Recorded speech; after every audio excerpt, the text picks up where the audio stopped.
the German police have launched a massive search for the terrorists. Each day, all over the country, there are hundreds of random checks and sudden raids. The police say that their operation will continue unabated until the suspects are caught. But they don't seek only terrorists. They seek to their sympathizers. It's a legitimate search, but radicals are suspect. In a Germany where it's now common to brand radicals as extremists and extremists as friends of terrorists, critics of the state fear that this police search could become a public witch hunt.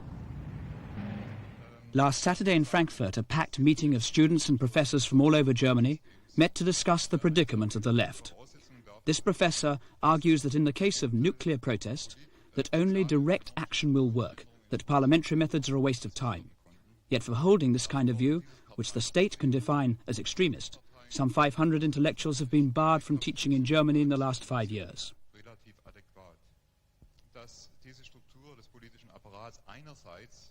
Professor Bruckner is an eminent Marxist psychologist. 2 weeks ago, he was suspended from his post at Hanover University. His offence was to republish an anonymous article about terrorism, which had already aroused a storm when it was sensationalized in the German press. Bruckner's pamphlet, designed to cool the issue, condemned terrorism, but demanded it be openly discussed. He is suspended for being an enemy of the state. Are you an enemy of the state, in any sense that you can understand? Well, you see, I'm an enemy of any state which will control and suppress each opposition, each alternative ideas. So far, I'm an enemy of an authoritarian state which is developing in Western Germany. What is your attitude towards terrorism, towards violence against the state? I condemn this violence. You see, I condemn people who kill other people and believe it could be legitimized. What do you believe the dangers now are? You see, unfortunately enough, we have in Germany a lack of democratic experiences and traditions, a lack of political culture, a lack of political discussion. But on the other hand, we have what we call Hass auf Intellektuelle, witch hunting of intellectuals, especially left intellectuals. It's a tradition in Germany. The left in Germany is cowed. Students feel under scrutiny, fear to be thought sympathizers of terrorism. As it is, the left is all but unanimous in condemnation of terrorist acts, most particularly the hijacking of the Lufthansa jet. I mean, it's idiotic politically to do something like that. But what frightens me more is, and I had experiences in this direction, I mean, everybody has got it, the erection of the state, which means it would certainly serve as a pretext for the state to go and to carry on and to enforce repression against the left in Germany generally. What I think, this state doesn't have any space for opposition, or he doesn't like to have any opposition.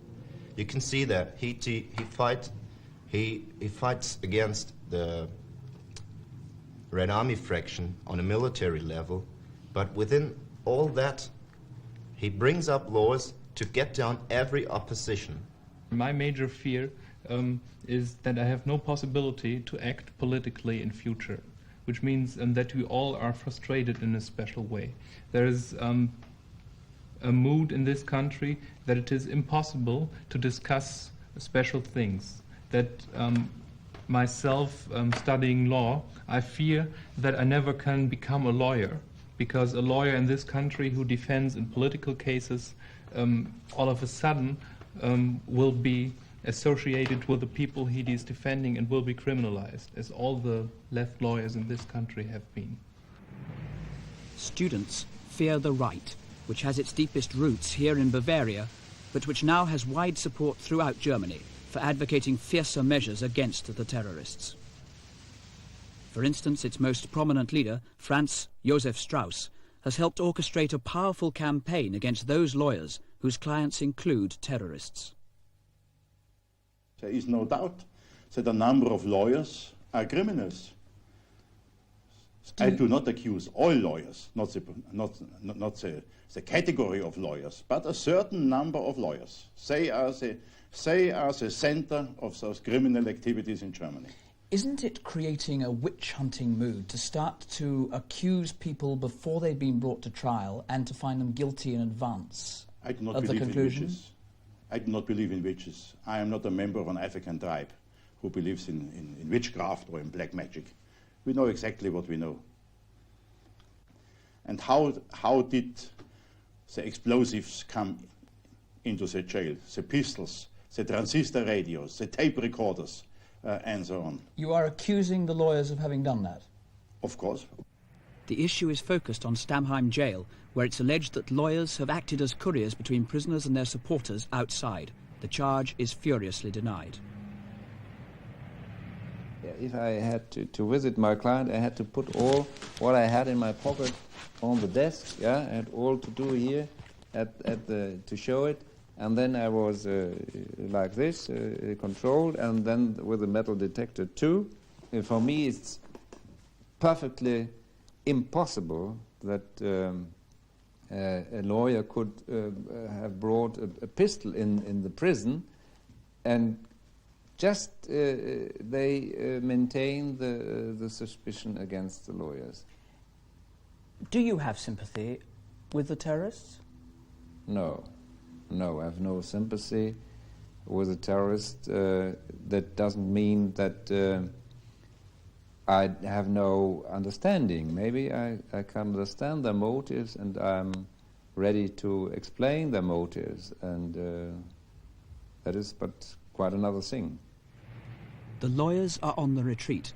There's now a new law which permits the state to isolate terrorist suspects from all human contact, including their lawyers, for indefinite periods. Then you can take somebody in prison without giving any information to everybody. He disappears, just disappears, and nobody knows where he has gone. And two, that he has no possibility to talk with a lawyer. That is a very, very bad fact and very dangerous fact. Only a handful of politicians have heeded the lawyers' fears, resisted the public mood, and voted in vain against the isolation law. One of them was government backbencher Klaus Tüssing. It's not my aim to weaken my government, but in this special case, I think it was very, very hard to vote for this law, for me and for some other people, for a handful of people, because now we have to build a wall, I think, against this terrible legislation we are expecting for the next week, for the next months. All this legislation against terrorism. Why do you say you have to build a wall against it? It's not the question of this law only, but if we will have other laws, like this law was, let's say 10, 20 laws, it will affect democracy. And you can't find, in my opinion, you can't find terrorism by weakening democracy. You have to make more democracy to fight terrorism. Do you believe that there is a real likelihood, that it's probable that new laws will go through? How strong is the pressure for new laws that worry you? I think the pressure is very strong, let's say in public opinion and in parliament too. In Bonn, politicians are heavily guarded against terrorist attack. The city has become a fortress within which the politics of democracy must be debated. The atmosphere is not conducive to gentle reason when the streets around Parliament are patrolled by armoured cars. Today in Germany, if you don't call the Baader-Meinhof group a gang, you're easily marked down as a terrorist sympathiser. And some politicians even demand that those who fail to speak out against terror should not escape the state's censure. What steps would you like to have taken against sympathisers, as you define them? Oh, that depends upon the kind of the activities. So it's nothing to do with free opinion. and I would be not ready to, let me say, to enter a road where the problem of freedom in Germany is discussed. Not? We do not want to be permanently asked, are you a fascist? Are you criticizing intellectuals? Are you against personal freedom? And I can only ask our friends abroad to definitely stop this anti-German campaign. In the Bonn Parliament, legislation is now contemplated which would have seemed preposterous a year ago. Wise and moderate men call for cool heads, but to limited avail. The public mood is driving the Social Democrats who govern the country towards the right. They now consider opposition proposals for a host of new laws, ostensibly to combat terrorism, but which would dramatically curtail the civil rights of all Germans. There is an unspoken theme. If you're not unambiguously for the state, then you are against it, and enemies don't deserve civil rights. If the proposals fail, it will be because moderates, especially conservative moderates, are heeded.